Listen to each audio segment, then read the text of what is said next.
नमस्कार, राम राम। मैं हूं आरपी राजपूत। दोस्तों, दिल्ली के मुख्यमंत्री अरविंद केजरीवाल जी ने कहा कि पाकिस्तानी हमारे घर के सामने आए, हुड़दंग किया और हमें ही धमकाने की कोशिश की। दोस्तों, अरविंद केजरीवाल सीएए का विरोध कर रहे हैं या फिर हिंदुओं का? अरविंद केजरीवाल खुलकर हिंदुओं का विरोध तो नहीं कर सकते, इसलिए वो पाकिस्तान शब्द का जिक्र बार बार कर रहे हैं, जबकि ममता बनर्जी हो या फिर अरविंद केजरीवाल सीधे तौर पर ये हिंदुओं का विरोध कर रहे हैं। पाकिस्तान, बांग्लादेश और अफगानिस्तान में धर्म के आधार पर हिंदुओं का उत्पीड़न किया जाता है। पाकिस्तान में हिंदू बेटियां भी सुरक्षित नहीं है, इसलिए पाकिस्तानी हिंदू भागकर भारत में कई वर्षों से रह रहे थे। कोई 10 साल से, कोई 20 साल से, तो कोई 15 साल से। लेकिन अब अरविंद केजरीवाल कह रहे हैं कि सीएए देश के खिलाफ है और हमारे देश में अराजकता का माहौल हो जाएगा, हमारे देश में भुखमरी मच जाएगी। जबकि हमारे देश में करोड़ों रोहिंग्या मुसलमान अवैध तरीके से कई वर्षों से रह रहे हैं। इनसे ना तो ममता बनर्जी को कोई परेशानी है और ना ही दिल्ली के मुख्यमंत्री अरविंद केजरीवाल जी को। अरविंद केजरीवाल जी को समस्या है तो वो है पाकिस्तानी हिंदुओं से। और जब केंद्र सरकार इनको नागरिकता देने जा रही है तो अरविंद केजरीवाल और ममता बनर्जी को मिर्ची लग रही है। पाकिस्तान, अफगानिस्तान और बांग्लादेश के शरणार्थी भारत में कई वर्षों से रह रहे हैं और यही इंतजार कर रहे थे कि उनको जल्द से जल्द नागरिकता मिल जाए। लेकिन अब जब नागरिकता मिल रही है तो हमारे देश में ही बैठे कुछ नेता इसका विरोध कर रहे हैं। और जब आज पाकिस्तान के हिंदू शरणार्थी जब अरविंद केजरीवाल के घर के सामने प्रदर्शन करने पहुंचे तो अरविंद केजरीवाल को लगा कि ये हमें मारने आए हैं, धमकाने आए हैं। तभी तो अरविंद केजरीवाल ने कहा कि पाकिस्तानी हिंदू हमारे घर के सामने आए, हमें धमकाने लगे और ये देश में जहां जहां रहेंगे इस तरह की शरारत करेंगे। और दिल्ली इनको सम्मान दे रही है और बीजेपी सरकार इनका समर्थन कर रही है। दोस्तों, आपको बता दें कि अरविंद केजरीवाल की सबसे बड़ी समस्या ये है कि हिंदुओं को क्यों नागरिकता दी जा रही है। अगर सीएए में कहा जाए कि पाकिस्तान से बहुसंख्यक आबादी, पाकिस्तान के मुसलमान अगर भारत में आकर रह सकते हैं इस कानून के तहत, तो फिर शायद ना तो अरविंद केजरीवाल को किसी तरह की कोई समस्या होगी और ना ही ममता बनर्जी को।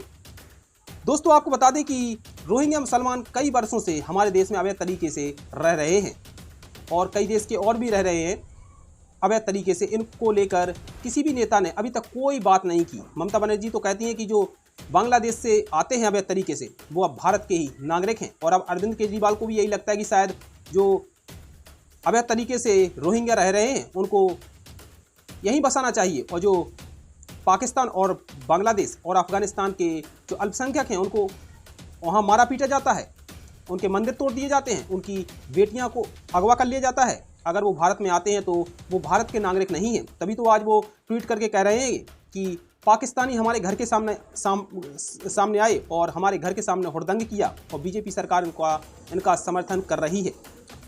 दोस्तों, आपको बता दें कि ये पाकिस्तानी हिंदू प्रताड़ित किए जाते थे। इनके ना तो पूजा स्थल सुरक्षित हैं पाकिस्तान में और ना ही घर सुरक्षित हैं और ना ही इनकी बेटियां। तभी तो ये कई वर्षों से भारत में अपने ही देश में ऐसे रह रहे थे जैसे शायद इनका हो ही ना इनको बिजली मिल रही थी, ना ही इनको घर मिल रहा था। ये फुटपाथ पर ही सो रहे थे कई वर्षों से। और जब इनको अब नागरिकता मिल रही है तो हमारे देश के नेताओं को लगता है कि ये हमारे देश के नागरिक हैं ही नहीं और अगर इनके रहने से हमारे देश में भुखमरी मच जाएगी, हमारे देश में अराजकता का माहौल हो जाएगा। अरविंद केजरीवाल के घर के सामने जब हिंदू शरणार्थी प्रदर्शन कर रहे थे तो अरविंद केजरीवाल को लग रहा था कि ये शायद हमारे देश के नागरिक हैं ही नहीं। जब इनको नागरिकता मिल जाएगी तो शायद अरविंद केजरीवाल यही कहेंगे कि ये पाकिस्तानी हैं। जैसे आज उन्होंने ट्वीट कर बताया कि ये पाकिस्तानी हमारे देश में घुसकर हमारे घर के ही सामने हुड़दंग कर रहे हैं।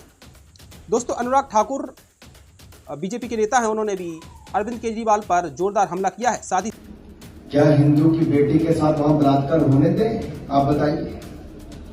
आप में से किसी का परिवार अगर पाकिस्तान रह गया होता मान लो तो क्या होता? यहाँ का देश आपको समर्थन ना करता। आज भी वहां के टेंटों में, झुग्गी झोंपड़ियों में रह रहे 30-30 साल से क्या मजबूरी है उनकी? ये सब बातें मैं आपके सामने इसलिए रख रहा हूं क्योंकि देश में जब चुनाव आता है देश की सरकार का, तो अहम मुद्दे देश को बचाने और आगे बढ़ाने के हैं।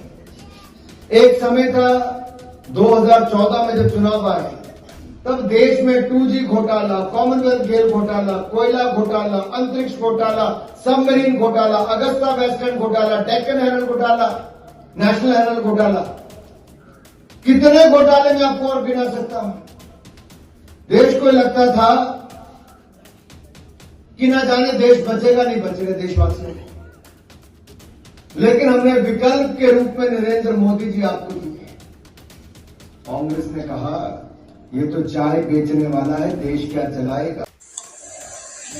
दोस्तों, दिल्ली बीजेपी के नेता कपिल मिश्रा ने भी अरविंद केजरीवाल के ट्वीट का जवाब दिया है और उन्होंने कहा है कि सीए हमारे देश में क्यों जरूरी है, क्योंकि जो धर्म के आधार पर प्रताड़ित किए जाते थे अल्पसंख्यक, उनको भारत में नागरिकता मिलने जा रही है। इससे अरविंद केजरीवाल को क्यों समस्या हो रही है। आप कपिल मिश्रा का ये बयान भी जरूर सुनिए। विरोध में अरविंद केजरीवाल का बयान धूर्ततापूर्ण है और विषैला है।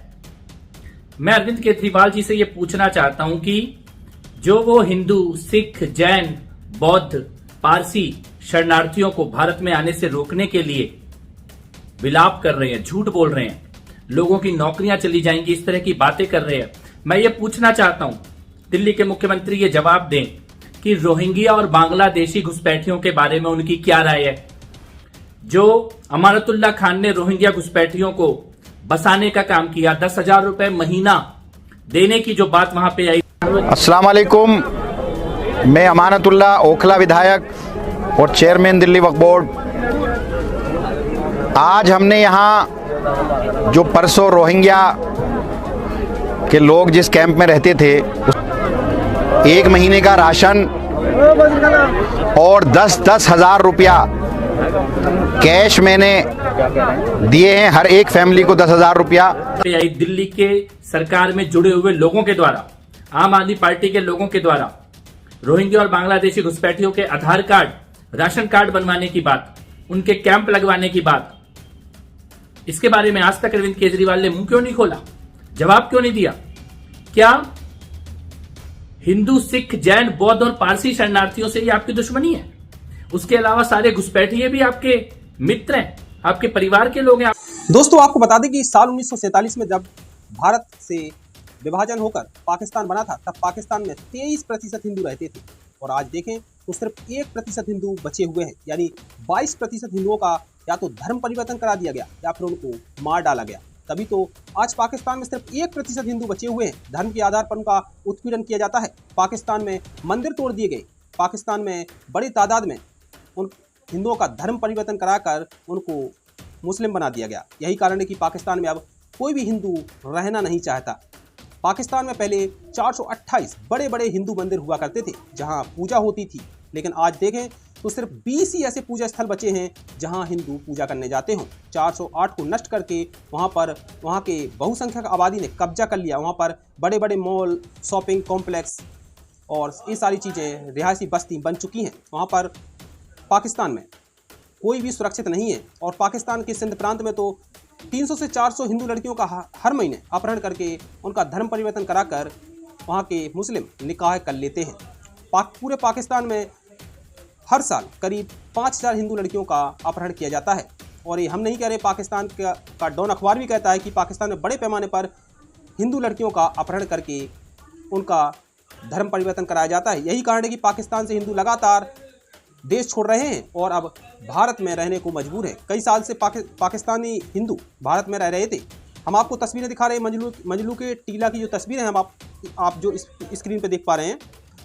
इन तस्वीरों को देखिए कि जो पाकिस्तानी हिंदू कई वर्षों से भारत में रह रहे थे, ना इनके पास कोई सुविधा थी, ना बिजली थी, ना घर था, ना पानी की सुविधा, लेकिन ये भारत में इसी उम्मीद में रह रहे थे कि कभी ना कभी इनको नागरिकता जरूर मिलेगी। जब केंद्र सरकार ने ये कहा कि सीएए लागू हो चुका है और अब इनको नागरिकता जल्द से जल्द मिलेगी, तो इनकी खुशियों का कोई ठिकाना नहीं रहा और ये हंस रहे हैं, मिठाइयाँ बांट रहे हैं और झूम रहे हैं। ये तस्वीरें देखिए, दिल्ली के मजनू के टीला की तस्वीर है जहाँ हिंदू कई वर्षों से, कोई 10 साल से, कोई 15 साल से, कोई 20 साल से रह रहा था, यही उम्मीद में कि भारत कभी ना कभी उनको ज़रूर अपनाएगा, क्योंकि भारत में बड़ी तादाद में, या ये कहें कि भारत की बहुसंख्यक आबादी ही हिंदू है और इनको यही उम्मीद थी कि कभी ना कभी भारत इनको ज़रूर अपनाएगा। और अब केंद्र सरकार ने जब इनको नागरिकता देने की बात कही है तो इनके चेहरे पर खुशी देखिए, किस तरह से मिठाई बांट रहे हैं, हंस झूम रहे हैं और इनको अब जल्द से जल्द नागरिकता मिलने जा रही है। लेकिन हमारे देश में बैठे कुछ नेता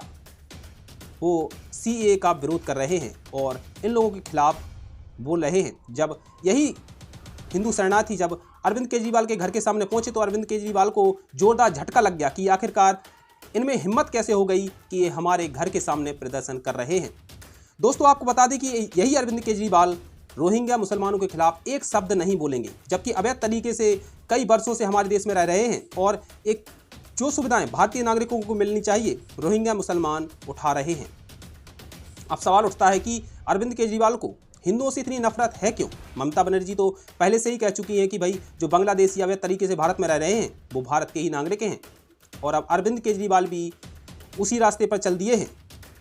दोस्तों, आपको बता दें कि पाकिस्तान में सिर्फ हिंदुओं को प्रताड़ित नहीं किया जाता। पाकिस्तान में सिख, जैन, बौद्ध, ईसाई सभी धर्मों को प्रताड़ित किया जाता है। उनके पूजा स्थल हड़प लिए जाते हैं और साथ ही साथ पाकिस्तान में जो अल्पसंख्यक हैं उनकी बेटियों से जबरन अपहरण करके निकाह कर लिया जाता है। और जब कोर्ट कचहरी में भी दरवाजा खटखटाते हैं तो शायद वहाँ भी सुनवाई नहीं होती। यही कारण है कि पाकिस्तान में अब कोई भी अल्पसंख्यक आबादी रहना नहीं चाहती है। पाकिस्तान से जो हिंदू आते हैं वो ये कहते हैं कि हम मर जाएंगे लेकिन पाकिस्तान दोबारा नहीं जाएंगे। यही हालात बांग्लादेश के हैं, जहाँ पाकिस्तान के अलावा बांग्लादेश में भी हिंदुओं को बड़ी तादाद में प्रताड़ित किया जाता है। बांग्लादेशी हिंदू भी भारत में कई वर्षों से रह रहे हैं और यही उम्मीद में कि एक ना एक दिन भारत उनको अपना लेगा और भारत जरूर उनको नागरिकता देगा। बहरहाल अब केंद्र सरकार उनको नागरिकता देने जा रही है। ऐसे में हमारे देश के कई नेताओं को लगता है कि हमारे देश में अराजकता का माहौल हो जाएगा, हमारे देश में भुखमरी मच जाएगी, जबकि हमारे देश में रोहिंग्या मुसलमान और अवैध तरीके से कई देश के नागरिक रह रहे हैं। उससे हमारे देश में किसी तरह की कोई भुखमरी, कोई अराजकता नहीं फैल रही है। दोस्तों, अरविंद केजरीवाल हो या ममता बनर्जी या फिर दूसरा कोई नेता जो सीए का विरोध कर रहा है, वो शायद खुलकर तो हिंदुओं का विरोध नहीं कर रहा, लेकिन वो सीए की आड़ में हिंदुओं का विरोध कर रहा है। यही कारण है कि पाकिस्तान से आए हिंदू अब केजरीवाल के घर के सामने जब प्रदर्शन करने लगे तो अरविंद केजरीवाल को भी समस्या हो गई और वो लिखने को ट्विटर पर मजबूर हो गए कि पाकिस्तानियों की इतनी हिम्मत हो गई कि हमारे घर के सामने हमारे खिलाफ प्रदर्शन कर रहे हैं और हमें ही माफ़ी मांगने के लिए मजबूर कर रहे हैं। दोस्तों, यही पाकिस्तानी हिंदू शरणार्थी कुछ दिन बाद भारतीय नागरिक हो जाएंगे और फिर अरविंद केजरीवाल इन्हीं से वोट मांगने इनके घर पर इनके पैर छुएंगे और कहेंगे कि वोट आम आदमी पार्टी को देना, हमें देना। बहरहाल अभी के लिए इतना ही। देश और दुनिया की तमाम बड़ी खबरों के लिए बने रहिए इंडिया स्पेशल के साथ।